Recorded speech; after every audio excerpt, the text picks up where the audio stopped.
Aqui da Flá TV. Primeiro, parabéns pela vitória. Queria que você comentasse sobre esse resultado de hoje. A gente vendo o Flamengo sempre buscando o gol, né? O DNA realmente rubro-negro. Gabi marcando, voltando a marcar, né? Depois de 3 meses, Arrascaeta, o primeiro gol do Plata. Queria que você falasse sobre tudo isso, por favor. Uma vitória que me deixou muito feliz pelo jogo que a gente apresentou. Pressionamos bem o Juventude. É um time que tem as suas armas na fase ofensiva deles.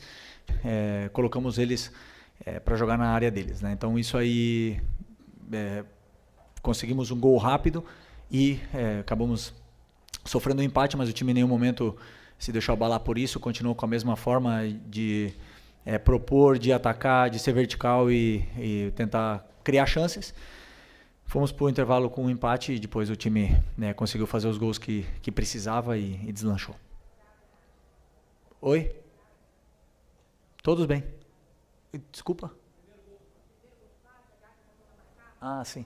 Sim, não, é importante, muito importante que, principalmente o atacante que vive de gol, de números, e voltar a marcar, né? Isso sempre dá mais confiança para eles, né? Porque realmente todo atacante passa por fases goleadoras, depois fases de seca, entre aspas, e voltar a quebrar esse jejum aí é importante tanto para o Gabi como para o Plata, e são jogadores importantes para mim. Felipe, boa noite, Thiago Lima do GE, parabéns pela vitória. Obrigado. Eu queria te pedir, Felipe, você comentasse 2 jogadores especificamente, que foram o Everton Araújo, que ganhou a primeira chance com você, e o Michael, que entram na vaga do Bruno Henrique e do De La Cruz, que são 2 jogadores que você não vai ter, né, no primeiro jogo da final. Então eu queria que você comentasse o que você achou dessa avaliação desses 2 jogadores hoje. Obrigado. Bom, Everton Araújo é um jogador que tem o maior talento que para mim um ser humano pode ter, que é a capacidade de aprender. É um cara extremamente disciplinado, focado. Você vai dar uma instrução, ele arregala o olho, quer aprender, ele quer absorver a todo momento. Fica fazendo complemento depois do treino, e é um cara que tem a tendência de evoluir muito. Para mim, o maior talento, o maior dom que pode ter um ser humano é essa vontade, essa capacidade que o jogador tem de aprender. Hoje fez um grande jogo, controlou muito bem o meio, ele e o Eric, e estou muito feliz de poder ter mais uma opção aí para volante. E o Michael, como eu falei no outro jogo, um cara que é fundamental para a gente, muito importante, teve uma lesão muito grave, e hoje fez um jogaço, constantemente criando perigo, tanto na ponta como por dentro, atacando o espaço. Um cara que tem finalização, tem gol, ele tem números, e recuperar a forma física depois dessa lesão tão grave que ele teve é muito importante. E como eu falei, é um cara fundamental para mim no decorrer agora do campeonato. Felipe, boa noite. Guilherme Xavier da Trivela. Queria te parabenizar pela vitória, porque foi uma vitória muito importante hoje para o Flamengo. Diante de um empate do Palmeiras com o Fortaleza, o Botafogo também jogando no resultado, o Flamengo podendo se aproximar dos líderes, se mantendo no G4, e vocês têm um jogo importante quarta-feira também contra o Internacional, um jogo atrasado, um jogo que, querendo ou não, é um confronto direto ali. O Inter também está próximo das vagas da Libertadores, só que vocês têm a final da Copa do Brasil no domingo. Queria saber como é que está a sua cabeça com relação a preservar alguns titulares. Eu sei que você já comentou que não costuma preservar, mas a Copa do Brasil parece ser uma prioridade grande para o Flamengo, e o Flamengo já tem muitos desfalques, até jogadores suspensos hoje, como Léo Pereira e Arrascaeta. Obrigado. Pois é, uma boa pergunta, né? Temos esse jogo muito importante para a gente. O Inter é um time muito forte. A partir de amanhã eu vou começar a preparar esse jogo e estudar esse jogo. Desculpa, me perdi. Ok. Então, isso agora lembrei. É uma questão de nós estamos com o grupo muito enxuto. Praticamente não temos como preservar muita gente, porque somos os que somos. Temos muitos lesionados, lesões graves. Alguns já estão retornando, né? No caso do Cebolinha e do Luiz Araújo, já estão vendo a luz do fim do túnel. O Vinha e o Pedro vai ser mais de longa duração. O Nico também vai ser um pouco mais de tempo para ele recuperar bem dessa lesão dele. E o Alex, vamos ver como é que ele evolui durante a semana. Então já somos poucos, né? É o jogo do ano, no quesito final, e todo mundo sabe a importância que tem esse, e preciso de todo mundo. Então, alguns vão jogar e outros vão descansar, mas sempre pensando em vencer do Inter, que é o mais importante. Boa noite, Felipe. Bruna Medeiros, do canal do Felipe Fontoura. Parabéns pela vitória. Lá no início, em uma das suas primeiras coletivas, você citou que o Flamengo iria sofrer muito, não muito, mas iria sofrer algumas oportunidades do adversário pelo seu estilo de jogo. Nos últimos 2 jogos no Maracanã, o Flamengo tomou 4 gols, 2 do Fluminense e 2 hoje. Queria saber se você já considera isso normal, assim, pela sua característica, ou ainda vê muitos pontos a melhorar na questão defensiva. Obrigada. Bom, como eu falei, sempre pressionar alto e propor com os 10 jogadores, você corre riscos. E é um risco que eu sei que eu vou correr, eu sei que vão existir erros. É claro que esses erros eles têm que ser corrigidos, treinados e melhorados. Mas eu sou consciente, eu sei que vão acontecer, né? E hoje foi um erro. Um erro que o próprio Léo e os 2 Léo sabem que aconteceu. Eu não preciso nem falar para eles porque eles já sabem. Então, mas sempre com a confiança do treinador de que eles têm que fazer o que eu peço. E eles estão fazendo, né? Alguns momentos vão se criar desajustes na defesa e eu entendo esse risco. Agora, claro que eu não gosto de tomar gol, não quero tomar gol. E vou fazer de tudo para corrigir durante a semana, treinar esse mesmo aspecto, né, da vigilância para poder ter a bola e com mais segurança. Aqui, boa noite, Felipe. Ângelo Furtado, Time Web Esporte.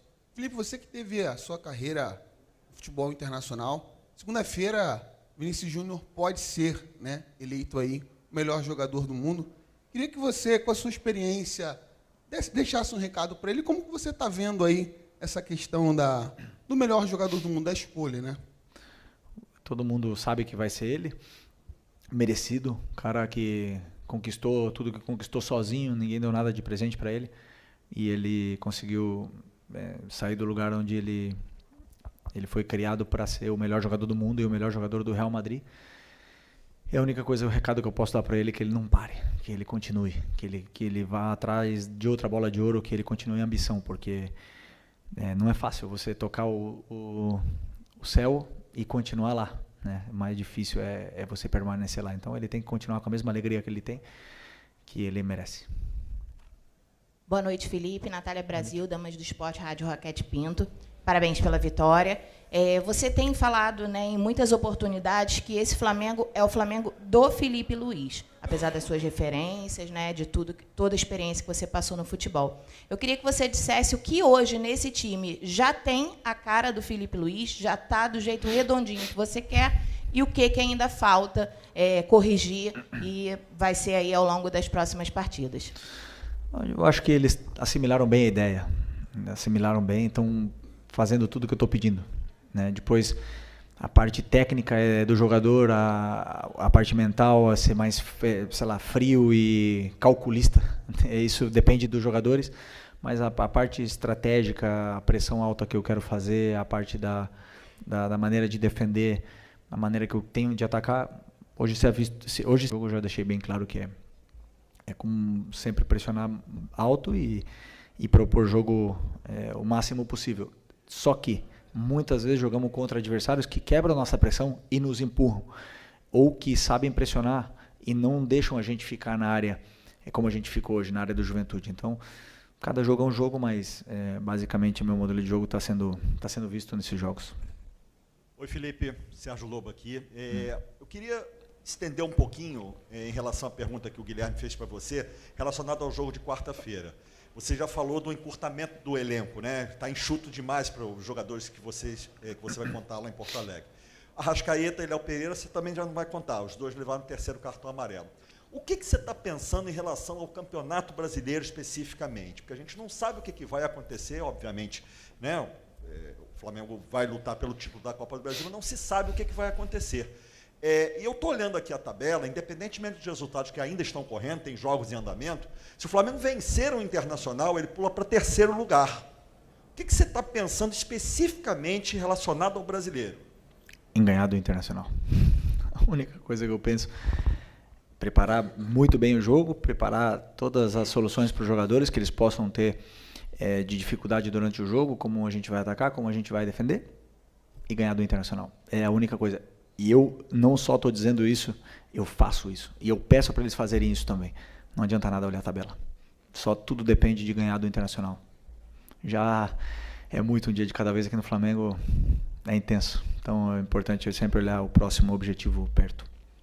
Felipe, Isaac Andrade, Flavóis. Felipe, eu tive algumas oportunidades de entrevistar como jogador e agora como treinador. Uma das questões que mudou um pouco é que nas entrevistas das coletivas aqui como treinador, você tem assim vindo com bastante emoção, né? Bastante emoção na veia. Você vem assim, ainda parece que está no ritmo do jogo.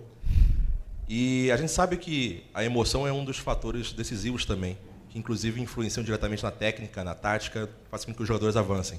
Essa emoção do Felipe Luiz, essa tua forte emoção, como é que você transforma isso em incentivo para que os jogadores possam vir para cima e ganhar, como possivelmente aconteceu hoje no intervalo de jogo, de um primeiro tempo mais sonolento, vamos colocar assim, mais estudado, para um segundo tempo mais vibrante, onde o Flamengo parece que despertou e veio para cima com tudo?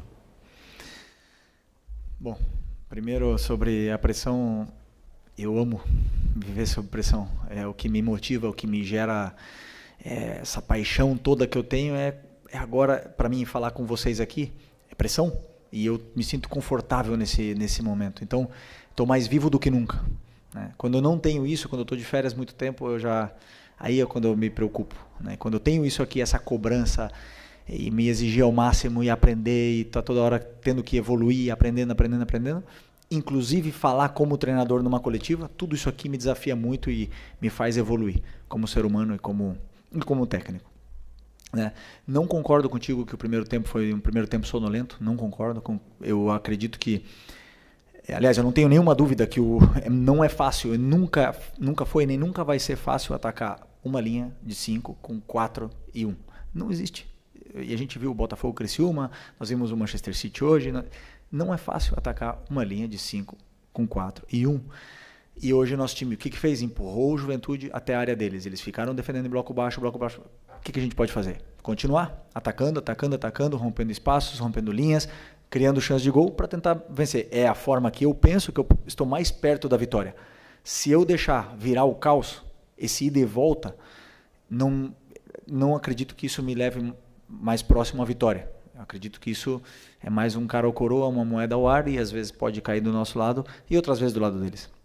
Mas o que eu gostei muito do meu time hoje foi que fizemos um primeiro tempo onde empatamos, onde o time ficou, e em nenhum momento eu vi os jogadores ansiosos, em nenhum momento eu vi os jogadores acelerados e desesperados para fazer gol de qualquer jeito. Todo mundo se manteve na posição e na função que eles tinham no campo, e as jogadas naturalmente iam fluir. O adversário também cansa, o adversário tem que correr, também concede erros e chances do mesmo jeito que a gente, e conseguimos aproveitar, né? E não é fácil, como não foi na Copa do Brasil para o Corinthians contra a gente. Não é fácil, nunca é fácil atacar uma linha de 5. Boa noite, Felipe. Léo José, do Coluna do Fla. No meio de semana você utilizou o Alcaraz em uma das formações ali, né, do meio de campo, fazendo treinamento junto com o Everton Araújo. E agora no jogo de hoje, quem começa é o Pulgar e o Everton Araújo. A questão é, o Alcaraz, para mim, na minha visão, no segundo tempo, ele entrou um pouquinho abaixo da rodagem do restante do elenco, né? Ele errou alguns pontos individuais que acredito que, assim, questão de adaptação, de entrosamento, ele vai melhorando. Mas a pergunta é, o que fez você, Felipe Luiz, escolher pela dupla de volante Everton Araújo e Pulgar, e não o Alcaraz e o Pulgar, ou Alcaraz e Everton Araújo, por exemplo? Bom, eu não só testei o Alcaraz, senão que eu dou chance durante os treinamentos. Não é chance, senão eu crio essas relações durante os treinamentos para que eles vão se encontrando e vão conhecendo o companheiro que ele tem do lado, né? Então eu sei das características do Alan, conheço perfeitamente o Eric, joguei com os dois, joguei com o Everton também, e tenho o Charlie, o Alcaraz. O Alcaraz é um jogador super importante, é um jogador super interessante, 21 anos, tem muita força, tem tudo, e eu estou fazendo de tudo e estou dando todo o carinho para ele poder se desenvolver e se soltar e ficar tranquilo para que ele possa performar da melhor maneira. A minha decisão que eu tomei hoje, Eric e Everton Araújo, foi puramente estratégica em plano de jogo. Então eu não olho muitas vezes, o que vai sentir esse jogador ou o outro quando eu coloco um ou outro. Eu penso no que o adversário vai propor, o que eu preciso do meu jogador que eu vou colocar no campo. Muitas vezes vai ser o Alcaraz, outras vai ser o Everton, outras vai ser o Alan. E o importante é que eu posso contar com todos eles. Verdade que você falou que o Alcaraz entrou um pouco mais na frente. É a posição que ele mais talvez se sente confortável em jogar. Jogando num 4-3-3, num passo mais à frente do que o primeiro volante. Onde ele entrou e pouco a pouco, um jogador de 21 anos no Flamengo, a gente precisa dar carinho para ele, saber do patrimônio que a gente tem, valorizar ele o máximo possível para ele poder performar e a gente ver a melhor versão do Charlie aqui. Boa noite, Felipe. Bruno Castanha. Vou pegar um gancho na sua resposta de agora sobre a questão do Alcaraz. Você falou que ele prefere jogar um pouco mais avançado, né, esse meia. Você enxerga que essa posição é melhor para ele performar e entregar? E acrescento também sobre o Plata. O Plata também é um jogador versátil, joga em mais de uma posição. Você tem escalado muito ele como um falso 9. Também você entende que essa é a posição que ele pode te entregar mais, performar? Ou é pela circunstância agora? Obrigado. Desculpa, o Alcaraz ele não falou que ele prefere jogar, né? Eu entendo, por característica, ele tem a tendência a ficar sempre um pouco mais alto do que um volante mais fixo. Mas ele quer jogar em qualquer lugar. Ele não reclama nunca. Ele quer o que o Charlie quer é ajudar. E isso me encanta, né? Essa fome que ele tem, essa ambição que ele tem, e ele só vai crescer. Sobre o Plata, eu estou realmente para mim, ele compete em posição tanto com o Bruno Henrique e Michael para jogar na esquerda, mas sabemos que a melhor versão dele é na direita. Aí ele compete com o Gerson, que está jogando nessa função agora. E eu vejo ele como 9 porque ele tem muita velocidade, ele tem boa relação com bola e ele ataca muito bem o espaço. Desculpa. E eu sempre tento dar minutos para ele também poder ganhar confiança porque ele é muito importante para a gente. Hoje ele entrou, fez um jogo excelente.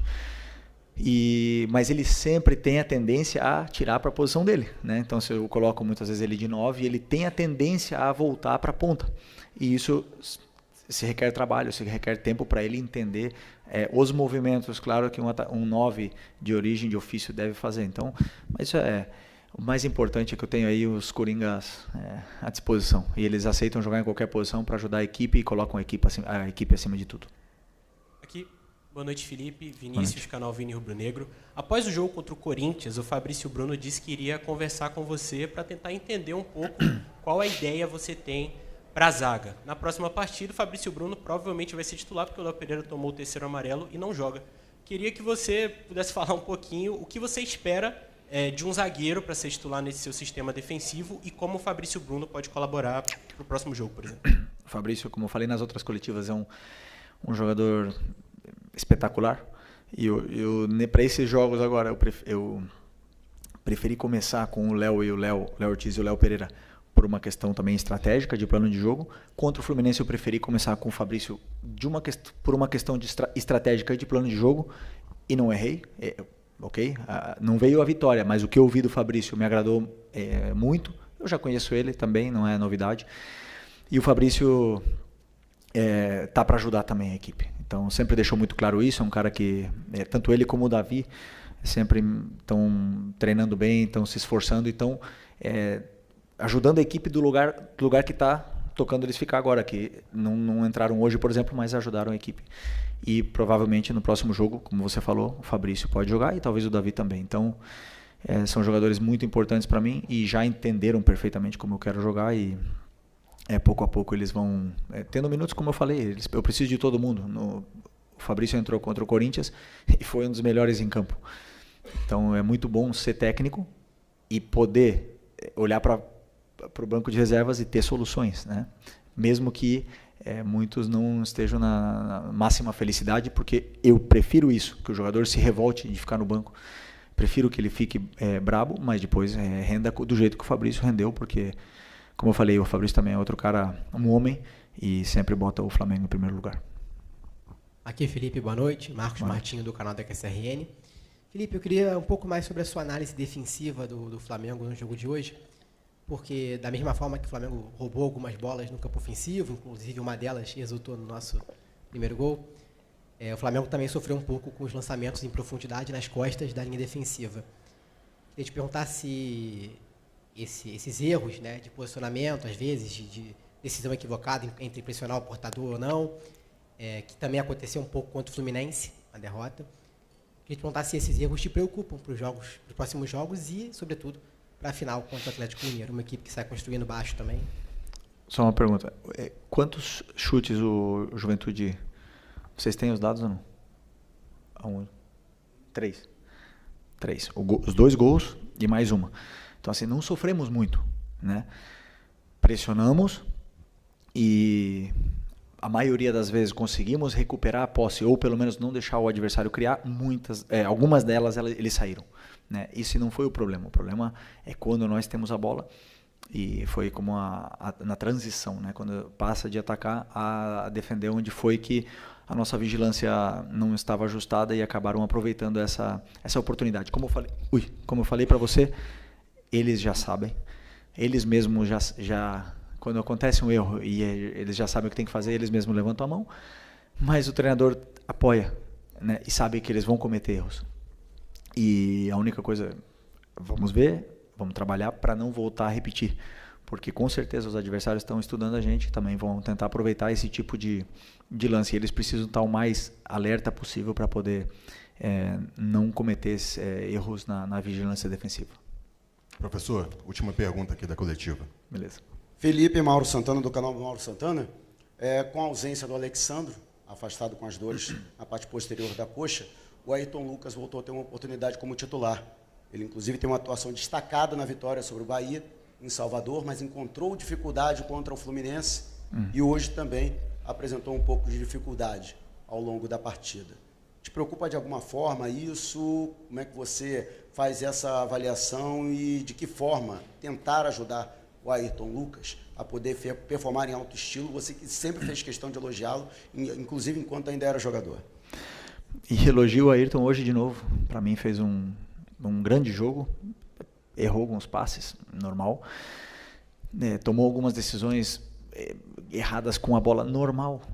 O que me incomoda um pouco é que nós temos um jogador que estava na seleção, que pode estar numa pré-lista, não sei se está agora ou não estava, mas sei que foi convocado recentemente, até mesmo com o Dorival. Um jogador que tem um futuro tremendo e é um patrimônio do clube. E a gente mesmo, nós mesmos, da torcida, colocamos em xeque um patrimônio que está aqui, nosso. Um jogador que nos deu uma Libertadores, que nos ajudou a dar uma Libertadores, que ele foi crucial. Quando eu me machuquei, ele entrou e foi crucial naquela final. Então, assim, a única coisa é apoiem o Ayrton Lucas, porque ele é muito importante pra gente. E ele é um cara que, com a confiança da torcida, porque ele é muito bom, ele vai ser cada vez melhor. Entendeu? E eu acho que quando ele erra e vem essa cobrança e se escuta esse barulhinho da torcida, isso incomoda qualquer um. Então, da minha parte, ele tem que estar totalmente tranquilo que e ele sabe disso, que eu adoro ele, adoro o futebol dele, confio muito nele, e ele vai errar e vai jogar mal como qualquer outro. Mas a única coisa que eu peço é que cuidemos dos nossos, dos que estão aqui. Depois, ano que vem, se eles não estiverem mais aqui, se estiverem em outro lugar, aí podem vaiar e xingar à vontade. Mas enquanto eles estão aqui, eles são os nossos, vamos até a morte com eles. A gente precisa do Ayrton, precisamos do Wesley, do Varela, do Alexandro, do Vinha, de todos eles. Eu preciso deles. Sem eles, o que eu faço? Eu não posso mais jogar, infelizmente, né? Não posso. Então, se eu pudesse jogar, mas... Então, como eu não posso mais jogar, por favor, apoiem, porque hoje o Ayrton fez um grande jogo. Defensivamente, ele solucionou muitos problemas da defesa. No ataque, ele é muito perigoso. Ele cria dificuldade sempre para o lateral do adversário. É um cara que incansável, então fica aqui só meu recado aí para que a gente cuide do nosso patrimônio do clube. Ok? Muito obrigado, professor Felipe Luiz. Obrigado a todos. Boa